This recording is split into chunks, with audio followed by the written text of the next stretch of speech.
Okay, Bacha buddy, we were doing these questions in chemistry. Okay, why is heat needed to melt a solid? क्या हो गया? छोड़ गया. Why is heat energy needed to melt a solid?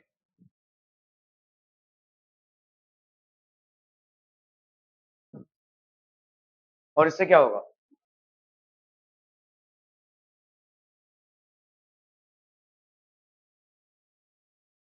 तो यहाँ पे basically देश नहीं, आपको ये बोलना है कि आपके इन solid state, in solid state there is a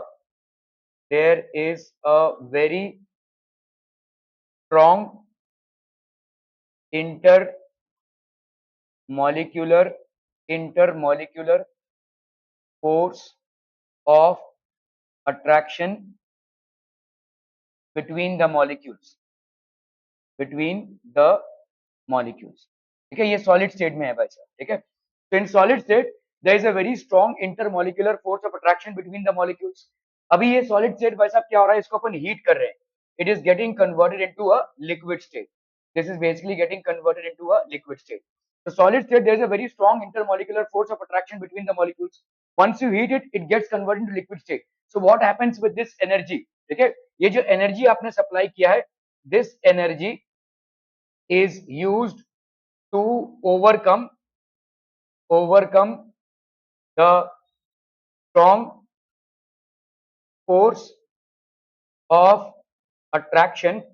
force of attraction between the molecules. ठीक है, this energy is between the molecules. तो ये जो strong force of attraction है between the molecules, it is used to overcome this. क्या ये समझ में आ रहा है भाई साहब? ठीक है, okay. So why is heat energy? आपको यहाँ पे क्वेश्चन क्या है वो समझना है कि हीट एनर्जी की रिक्वायरमेंट क्यों है. Why is heat energy in the first place required? So heat energy is required. ठीक है, there is a very strong intermolecular force of attraction between the molecules. Energy is used to overcome the strong force of attraction between the molecules. तो ये जो strong force of attraction है, इसके लिए energy की requirement है. ठीक है, और यहाँ पे भाई साहब क्या होता है, तो सॉलिड है, इसको अपन ने भाई साहब हीट किया तो ये बनता है आपका liquid.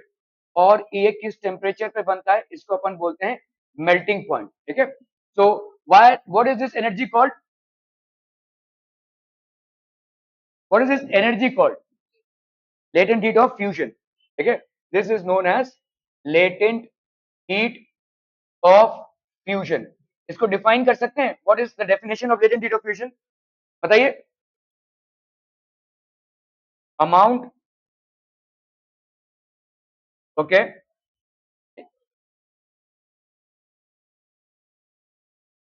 at its melting point. ठीक है, नहीं बॉइलिंग पॉइंट नहीं, melting point.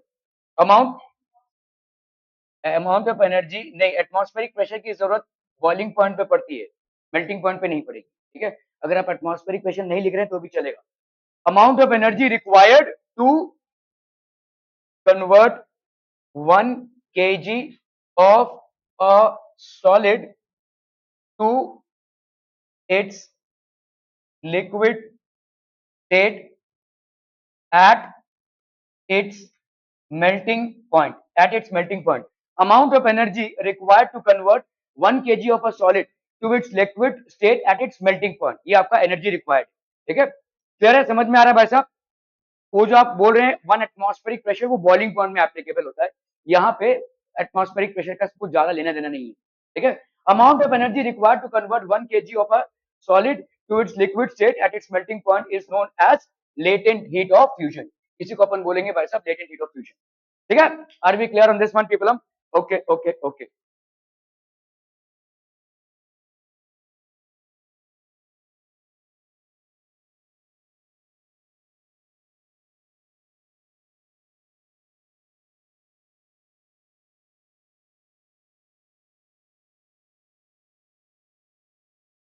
Okay, why does the temperature remain constant during the melting of ice even though heat is supplied continuously?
सच में झूठ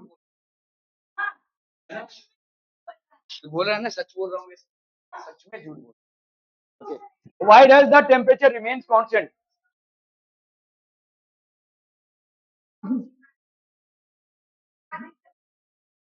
हाँ, उसको चिढ़ाता है, वो बोलता है वो विष्णु ही गैंग की है। Okay, why does the temperature remain constant? ठीक है, हाँ वो बोलता है कि खान साहब को मारने का कॉन्ट्रैक्ट मिला है हमको। Okay, why does the temperature remain constant during the melting of ice even though heat is supplied continuously? ठीक है, क्यों ऐसा रहेगा भाई साहब? Because that heat energy is use in the inter conversion of matter. ये सब आपको बोलना पड़ेगा। ठीक है, so the heat energy, the heat energy is used in the interconversion of state of matter from solid to liquid। ठीक है, solid to liquid. क्या ये समझ में आ रहा है भाई साहब? ठीक है, तो ये एनर्जी इसमें यूज हो रहा है, तो obviously there will not be a single degree rise in temperature until the complete amount of ice is melted. ठीक है, सो यहाँ पे हम बोल सकते हैं भाई साहब, there will not be a single degree rise in temperature until the complete quantity of ice has melted। क्या ये समझ में आ रहा है बच्चा party? Are we clear on this one? Okay okay okay.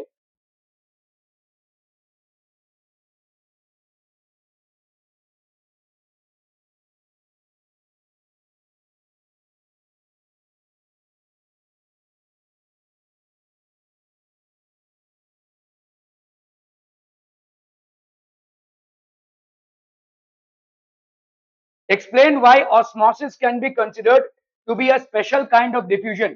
Classify the following into osmosis and diffusion। Osmosis में क्या होता है?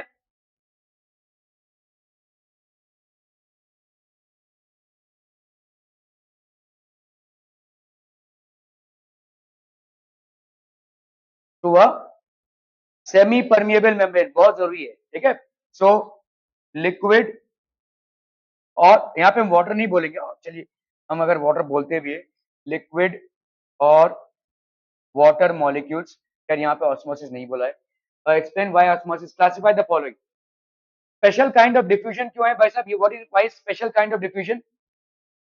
देखो, स्पेशल काइंड ऑफ डिफ्यूजन क्यों बोल रहे हैं? क्योंकि यहाँ पे सिर्फ एक टाइप का पार्टिकल ही मूव कर रहा है।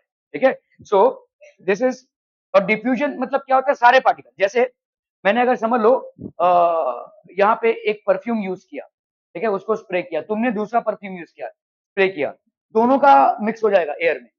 ठीक है, दोनों का सुगंध आएगा। या तुमने एक टाइप की अगरबत्ती को बर्न किया, दूसरे टाइप की अगरबत्ती को बर्न किया, दोनों का स्मेल मिक्स हो जाएगा एयर में। ठीक है, तो दैट इज कॉल्ड डिफ्यूजन। यहाँ पे कोई मतलब भेदभाव नहीं है, उसके भी पार्टिकल्स डिफ्यूज हो रहे हैं, इसके भी पार्टिकल्स डिफ्यूज हो रहे हैं, लेकिन ऑस्मोसिस में भेदभाव है। ऑस्मोसिस में सिर्फ लिक्विड मॉलिक्यूल्स ही पेनिट्रेट करके दूसरी तरफ जाएंगे। ठीक है, from a region of their higher concentration to a region of lower concentration through a selectively permeable membrane. ठीक है, तो why is osmosis a special kind of diffusion? Because only one type of, दोनों भी एक ही है, मैं बता रहा हूं। ठीक है, only one type of molecules move और माइग्रेट। ठीक है, मूव और माइग्रेट, और यहाँ पे एक चीज की आपकी जरूरत पड़ेगी जो ऑस्मोसिस में नहीं पड़ती है, वो है आपका एसपीएम। ठीक है, सिलेक्टिवली परमिएबल मेम्ब्रेन। ठीक है, या आपका भाई साहब सेमी परमिएबल मेम्ब्रेन। अभी देखो, ये सेमी परमिएबल मेम्ब्रेन मतलब क्या होता है? ये एक छन्नी की तरह होता है। वो बाकी सारे मॉलिक्यूल्स को अटका देगा, लिक्विड को जाने देगा। ठीक है, तो सिलेक्टिवली परमिएबल मेम्ब्रेन है। जितने भी आपके ऑर्गेनिक चीजें, जैसे आपका जो स्किन है, ठीक है, कोई एनिमल स्किन जो है वो सिलेक्टिवली परमिएबल मेम्ब्रेन, आपके अंदर जो जा रहा है, वो जो भी चीजें जा रही है जो बाहर, वो एक वॉचमैन की तरह है। Your skin is the skin is a basically selectively permeable membrane ही तो है वो। ठीक है, ओके।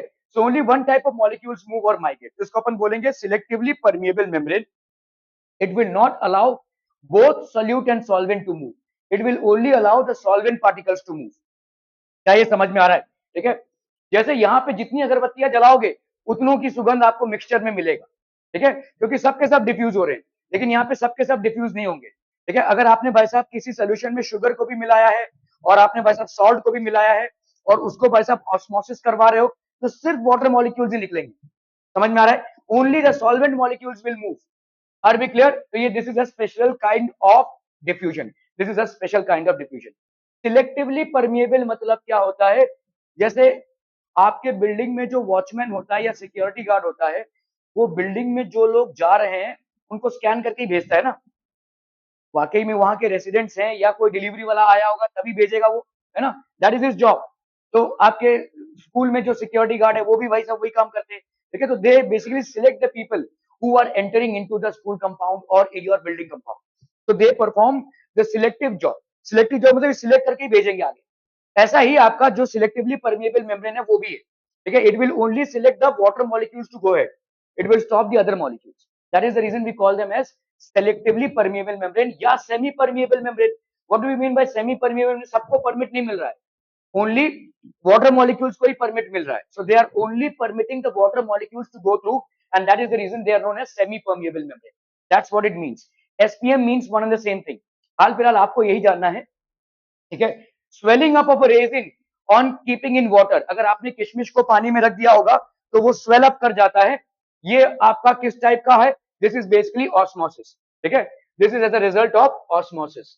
ठीक है, अगर आपने बादाम भिगो के रख दिया होगा तो वो भी स्वेल कर जाता है।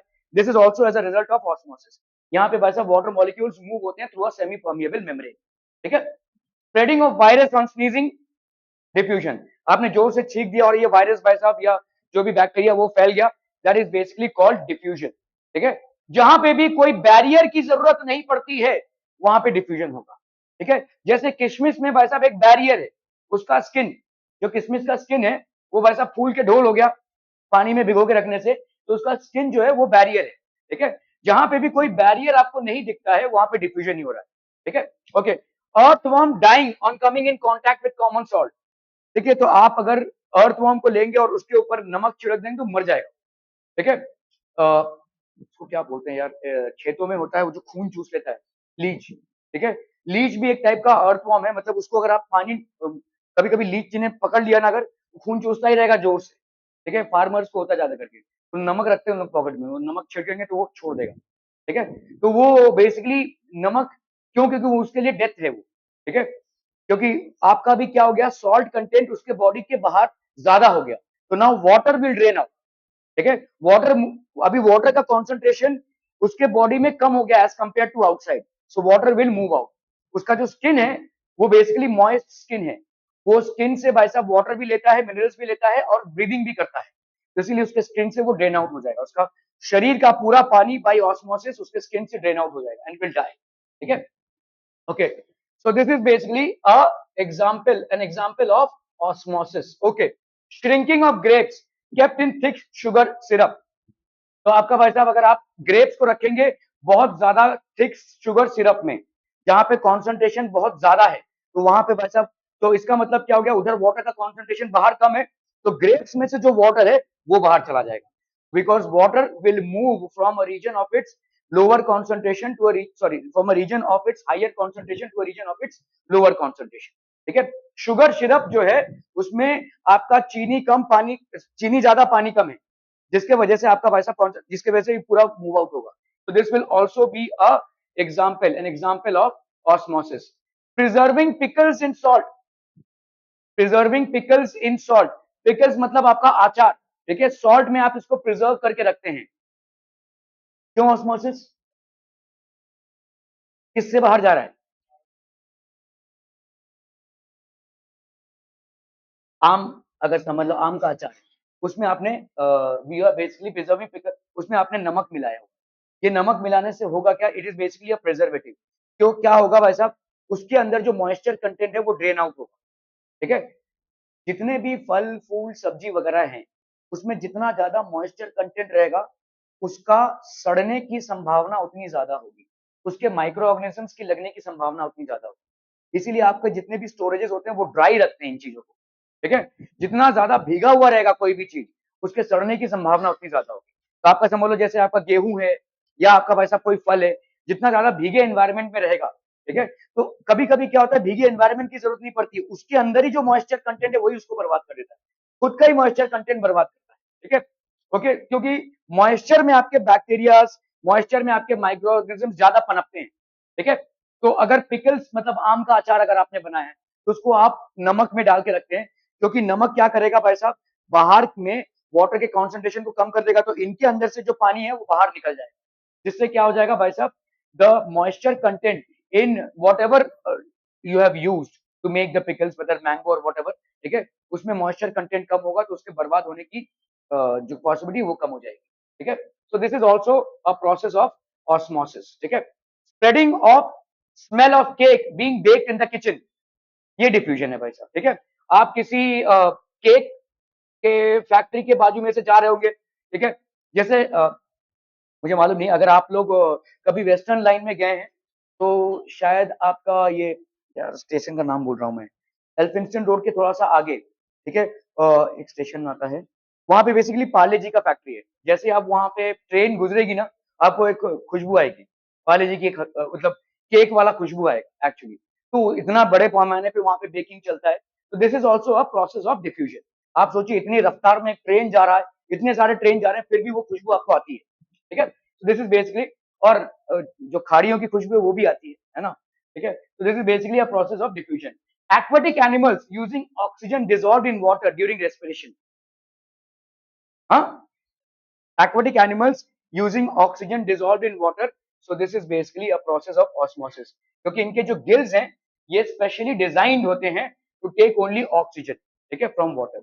Okay, are we clear to this one people? Okay okay okay.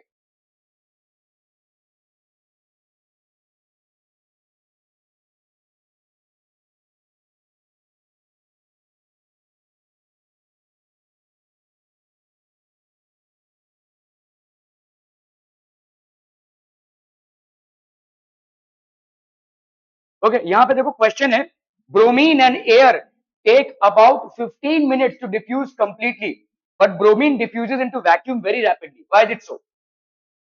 तो ब्रोमीन और एयर में जो डिफ्यूजन होता है, उसमें काफी टाइम लगता है। ठीक है, takes about, so bromine and air take about 15 minutes to diffuse completely, but bromine diffuses into vacuum very rapidly. Bromine जो है वैक्यूम में वेरी रैपिडली डिफ्यूज होता है। ठीक है, बहुत रैपिडली डिफ्यूज हो जाएगा वैक्यूम में। Bromine and air take 15 minutes, ऐसा क्यों होगा? अरे वैक्यूम में कोई पार्टिकल ही नहीं है भाई साहब, वो फैल ही जाएगा ना फटाफट। ठीक है, हाँ हाँ, तो वही बोल रहा हूँ ना, कोई पार्टी, हाँ, अरे जब है ही नहीं तो उसलिए तो बोल रहे हैं भाई साहब। समझ लो ये एक बॉक्स है, इसमें एयर है, अभी तुम इसमें ब्रोमीन को लिबरेट कर रहे हो, ठीक है, तो ब्रोमीन क्या करेगा भाई साहब, एडजस्ट होगा। ठीक है, एम्प्टी स्पेसेस में एडजस्ट होगा ना, जहां पे एयर के मॉलिक्यूल्स नहीं है या जहां पे भाई साहब एयर के मॉलिक्यूल्स नहीं है, वहां पे एडजस्ट होगा। अगर भाई साहब एयर के मॉलिक्यूल्स ही नहीं है, तो उसको एडजस्ट नहीं, वो तो फटाफट एडजस्ट हो जाएगा भाई साहब, है ना। जैसे अगर मैं आपको, जैसे एग्जाम चल रहा है, जब आप आते हो तो आप देखते हो ना भाई साहब कौन सी सीट खाली है, ठीक है, तब जाकर अपने आप को एडजस्ट करते हो। अगर क्लास में कोई नहीं है, तो फटाफट, ठीक है, आराम से डिफ्यूज हो जाओगे आप। तो वही है यहाँ पे। ठीक है, bromine and air take about 15 minutes to diffuse completely, but bromine diffusion into vacuum very rapidly because it doesn't face any challenge from any of the air molecules in vacuum. ठीक है, उसको पूरा पूरा स्पेस मिल गया है, यहाँ पे भाई साहब उसको स्पेस ढूंढना पड़ रहा है। ठीक है, it has basically got to find out space for itself.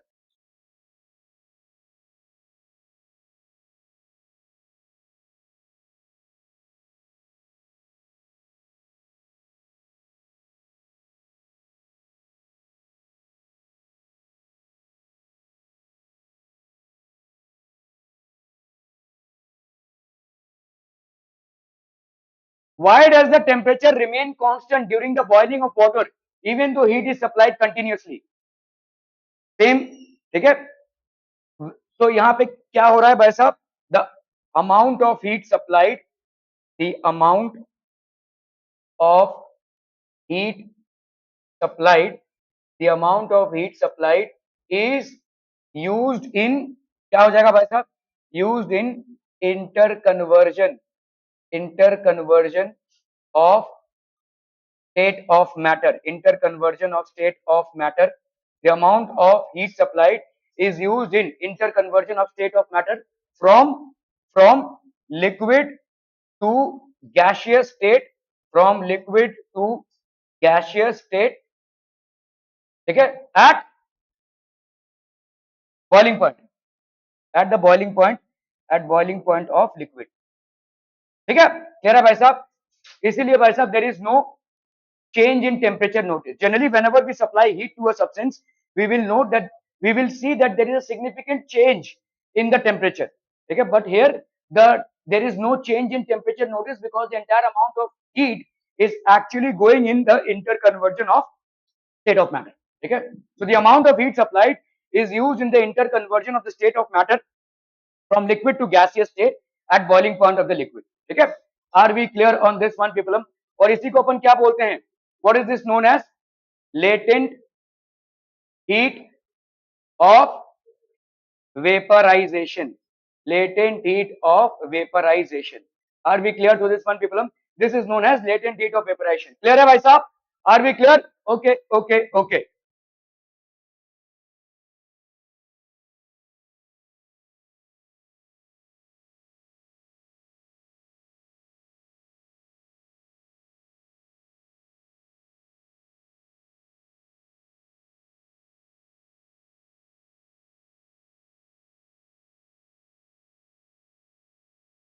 Why does a desert cooler cool better on a hot and dry day?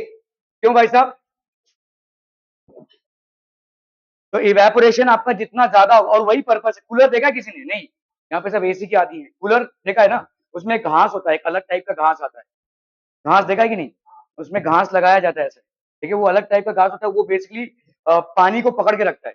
आपका ऐसा पंप होता है, ये पंप से ऐसे पानी जाता है उसमें, और वो पानी को पकड़ के रखता है एक्चुअली।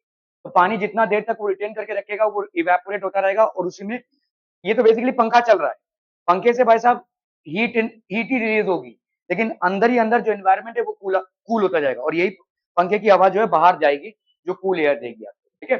सो ये बेसिकली एक इवेपोरेशन का प्रोसेस है, इवेपोरेशन बेसिकली प्रोड्यूसेस कूलिंग, ठीक है। So hot and dry day, hot and dry day में, ड्राई डे मतलब जिस दिन दारू नहीं मिलता है वैसा वाला दिन नहीं, जिस दिन बेसिकली मॉइस्चर कम रहता है, ठीक है। So hot and dry day, ठीक है, हॉट एंड ड्राई डे में आपका इवेपोरेशन, ठीक है, evaporation is faster, evaporation is faster, and evaporation का डायरेक्ट इफेक्ट क्या है भाई साहब, इवेपोरेशन का डायरेक्ट इफेक्ट है cooling, evaporation produces cooling. Are we clear on this one people? And that's the reason a desert cooler produces cooling effect. Okay, okay, okay.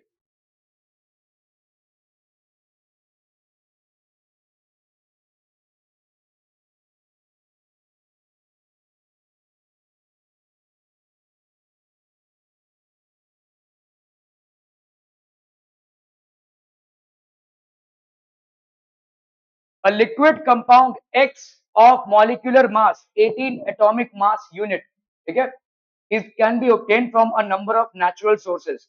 All the animals and plants need liquid X for their survival. क्या हो जाएगा ये भाई, क्या हो जाएगा, liquid कौन से लिक्विड रोज पीते हो, बताओ बताओ जल्दी बताओ,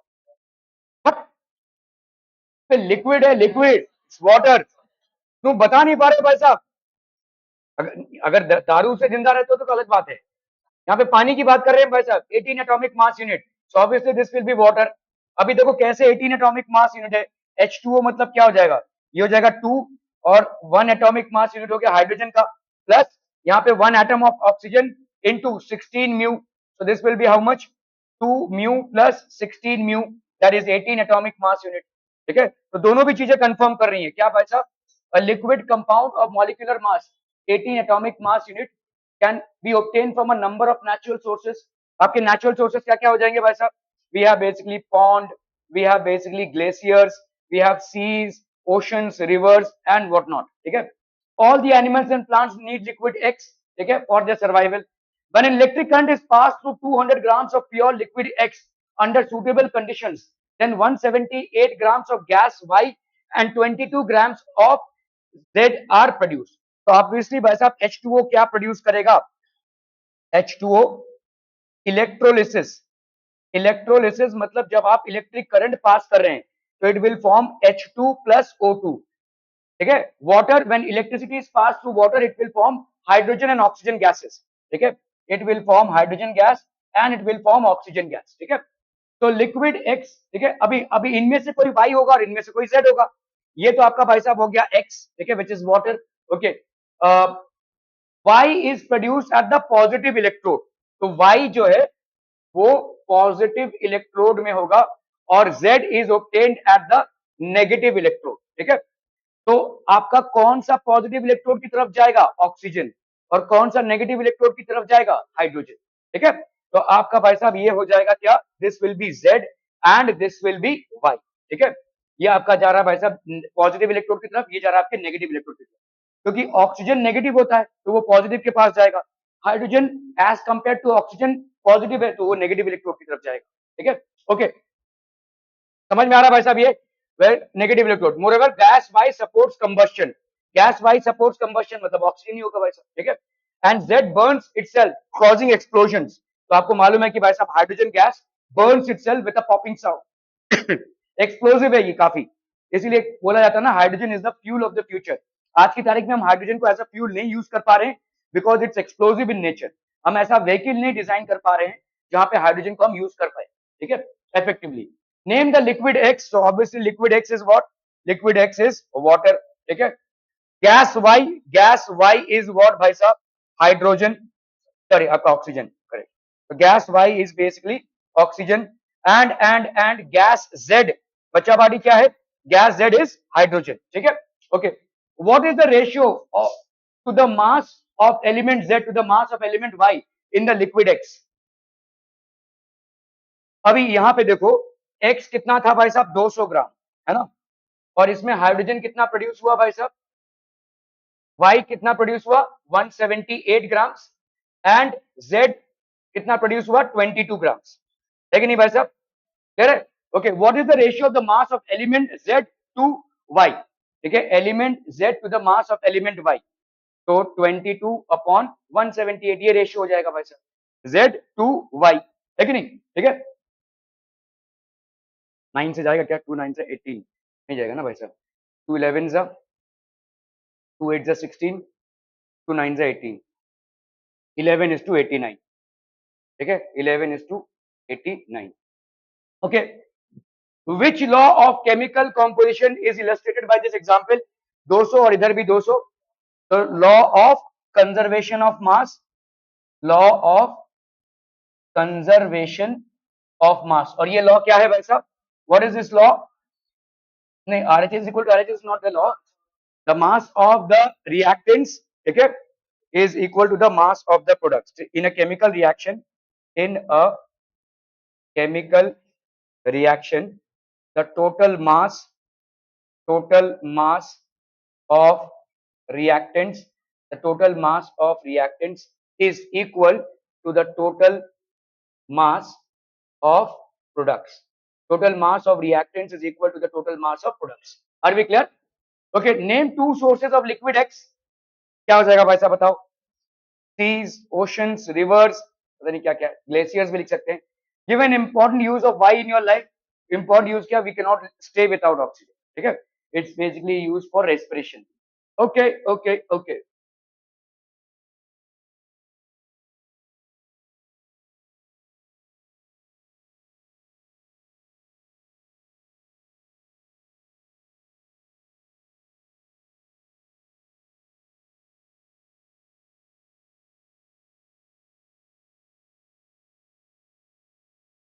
चलिए वैसा वैसे करना है. How would you prepare a saturated solution of sodium chloride in water at 25 degree centigrade? Saturated solution कैसे बनाओगे? What do you mean by saturated solution? First of all बताइए, सैचुरेटेड सोल्यूशन क्या होता है? क्या डिसॉल्व? नहीं, सैचुरेटेड सोल्यूशन क्या होगा? और सॉल्वेंट की और सल्यूट, ठीक है। जैसे समझो भाई साहब, एक लेट्स से एक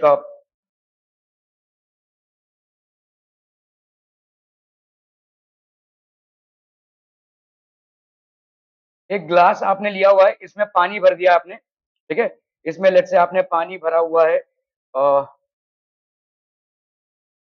you have filled water here, ठीक है, you have filled water here.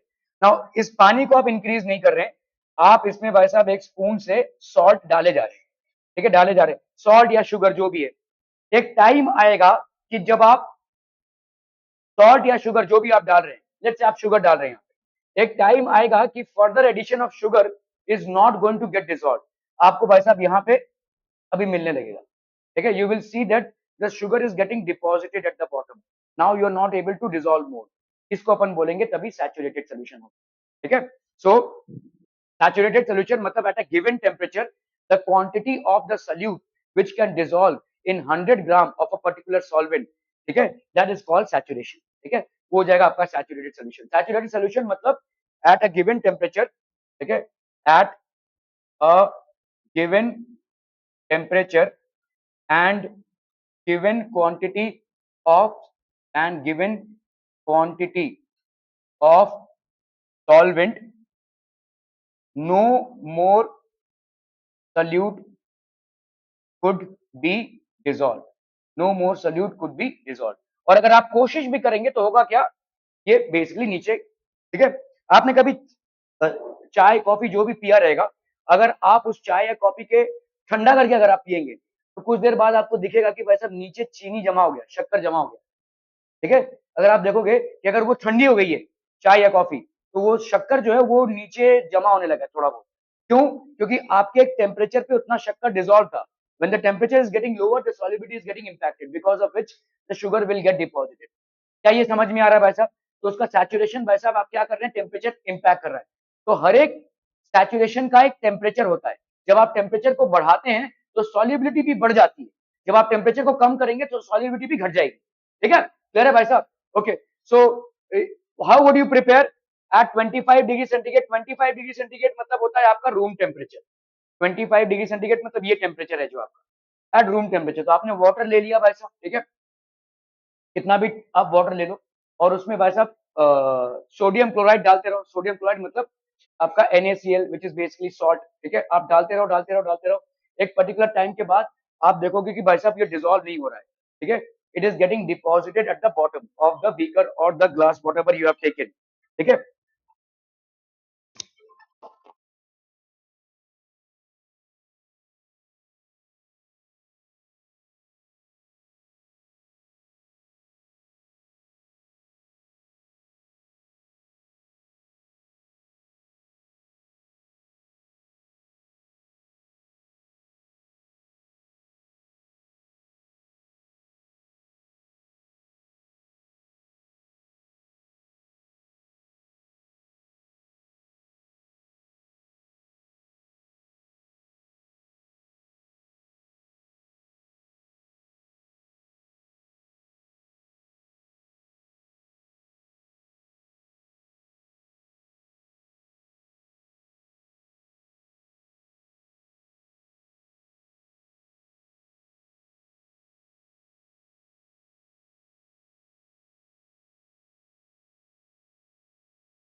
ठीक है, what will happen if the solution is cool to 10 degree centigrade? क्या हो जाएगा?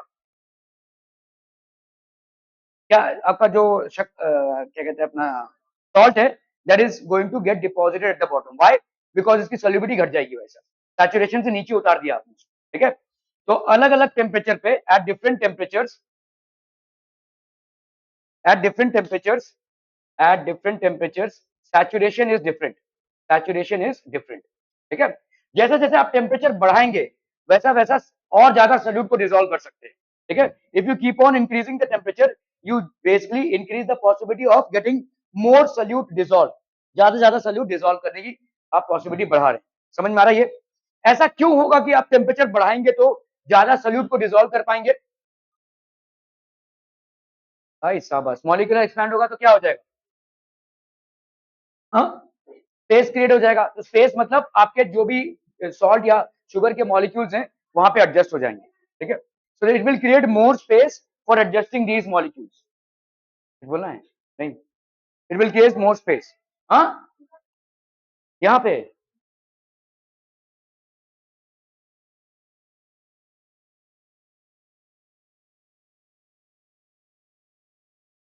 बुक से कॉपी करने के लिए भी दिमाग चाहिए ना।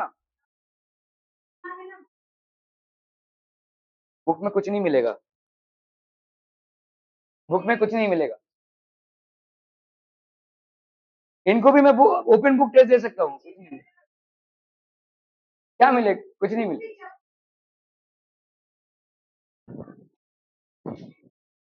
ठीक है। और किसका? अरे बाप रे, किसका चला गया भाई साहब? ये तुम्हारा है क्या यशमिता?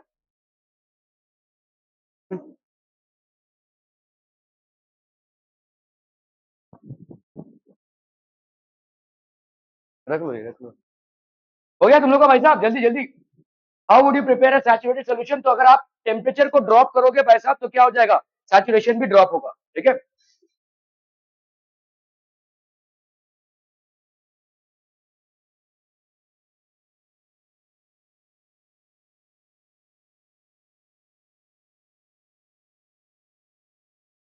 ये वाला जो एरोसोल वगैरह का है, I want that to be done by you, ठीक है। वो फोम क्या होता है वो आपका एक डिस्क्रिप्टिव आंसर है।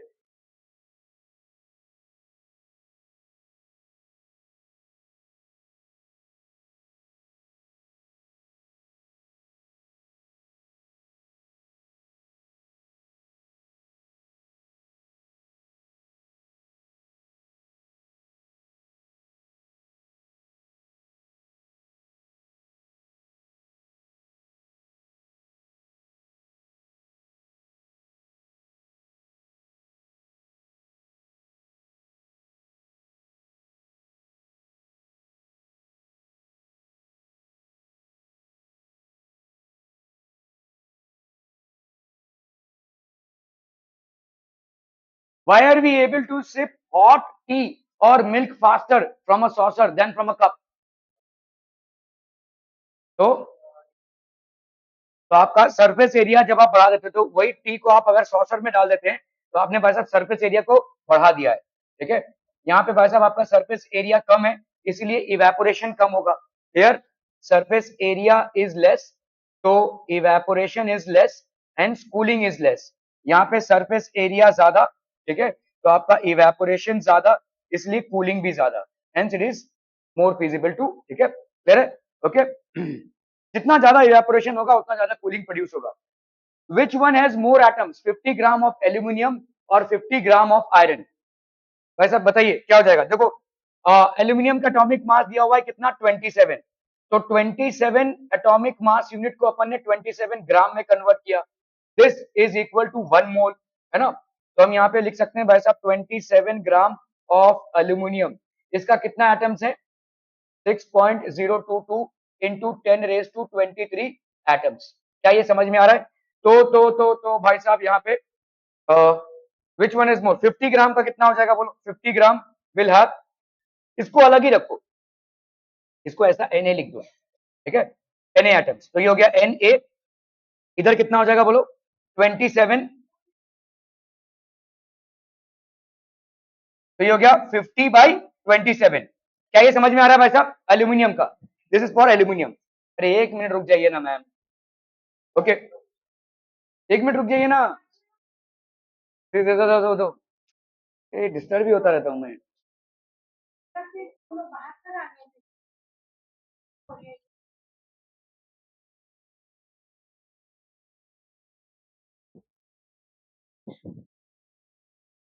ठीक है, ओके, अभी इसका कितना हो जाएगा बोलो? 50 ग्राम ऑफ आयरन। अभी यहाँ पे देखो 56 ग्राम ऑफ आयरन। ठीक है, आयरन, इसका भाई साहब कितना हो जाएगा? वही Na, number of atoms, Na atoms हो जाएंगे। Na मतलब आपका 6.022। ओके, तो हम यहाँ पे क्या लिख सकते हैं बोलो? 50 ग्राम ऑफ आयरन कितना हो जाएगा? 50 ग्राम ऑफ आयरन हो जाएगा भाई साहब आपका कितना? 50/56 इंटू Na। ये हो गया भाई साहब आयरन का, ये हो गया आयरन का, और ये हो गया एल्यूमिनियम का। मुझे देखकर बताओ दोनों में से कौन ज्यादा बड़ा होगा? Na तो दोनों का कॉमन है भाई साहब, इन दोनों फ्रैक्शन में कौन सा ज्यादा बड़ा है? ये वाला बड़ा है। ठीक है, तो obviously aluminium, 50 gram of aluminium will have will have more atoms than 50 gram of iron।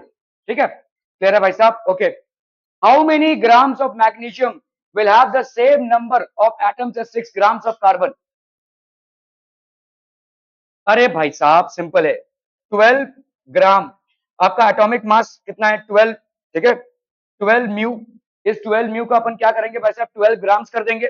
इस 12 म्यू का अपन ने कर दिया भाई साहब 12 ग्राम्स चाहिए, तो इस 12 म्यू का कर दिया अपन ने 12 ग्राम्स, 12 ग्राम्स, और ये हो गया आपका 1 मोल। 1 मोल मतलब 6.022 इंटू 10⁻23 आपके भाई साहब क्या हो जाएंगे? एटम्स। ठीक है, क्लियर है? तो ये हो गया कार्बन की कहानी।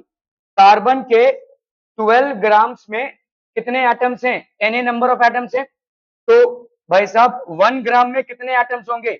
Na/12 होंगे। तो भाई साहब 6 ग्राम्स में कितने होंगे? 6/12 इंटू Na, है कि नहीं भाई? इंटू 6 हो जाएगा ये, तो ये हो जाएगा कितना? Na/2। तो Na/2, तो 6 gram of carbon will be Na/2। Na की जगह पे आप 6.022 इंटू 10⁻23 भी लिख सकते हैं। ठीक है, ओके, अभी हम बात करेंगे मैग्नीशियम के। तो मैग्नीशियम का भाई साहब यहाँ पे हो गया 12 एटॉमिक मास यूनिट, जिसको अपन लिख सकते हैं 12 ग्राम। तो यहाँ पे 12 gram of magnesium is containing 1 मोल। 1 मोल मतलब Na नंबर ऑफ एटम्स। तो आपका 1 gram of magnesium will contain how much? Na/12। ठीक है, Na/12। तो आपका यहाँ पे भाई सॉरी, मैग्नीशियम का है 24, आई एम सो सॉरी, यहाँ पे हो जाएगा आपका 24 gram of magnesium. 1 gram of magnesium कितना हो जाएगा भाई साहब? Na/24, Na/24। तो आपका भाई साहब यहाँ पे 6 ग्राम्स ऑफ मैग्नीशियम, ये कितना हो जाएगा? Na/24 इंटू 6, 6 1 जा 6, 6 4 जा, तो ये हो जाएगा Na/4। ठीक है, तो बताओ भाई साहब इसमें से कौन सा बड़ा हो जाएगा? Na/2 या Na/4? Obviously Na/2। ठीक है, तो हम यहाँ पे क्या बोलेंगे? 6 grams of carbon, 6 grams of carbon contains more atoms than 6 grams of magnesium। क्या ये समझ में आ रहा है भाई साहब? Are we clear on this one? Okay okay okay. A mixture contains water, kerosene and sand. How will you separate this mixture? हाँ, सेपरेटिंग फनल। ठीक है, it is known as a separating funnel. तो separating funnel basically ऐसा होता है, देखो यहाँ पे आपका एक स्टॉप कॉक होता है। ठीक है, तो this is how separating funnel is. अभी पहले आप क्या कर लोगे भाई साहब? यहाँ पे पहले फिल्टरेशन करा दो। ठीक है, आपने इस मिक्सचर को डाल दिया, तो सैंड आपका फिल्टर पेपर में ही रह जाएगा, और यहाँ पे क्या आ जाएगा? वाटर और केरोसिन। ठीक है, वाटर और केरोसिन में केरोसिन भाई साहब ऑयल है, तो वो हल्का है, तो वो ऊपर की तरफ रह जाएगा, वाटर भाई साहब आपके नीचे रहेगा। जैसे आप इसको खोलोगे तो वाटर आ जाएगा। ठीक है, तो what you will do first, you will basically make the mixture pass through a funnel which has filter paper in it। The sand gets absorbed in the filter paper। The filtrate contains what? Kerosene and water, and kerosene is lighter than water। If you use a separating funnel, you will keep this funnel open till this level comes here, so now the kerosene and water will be separated। ठीक है, clear है भाई साहब? Are be clear? Okay, thank you so much for your valuable time of people.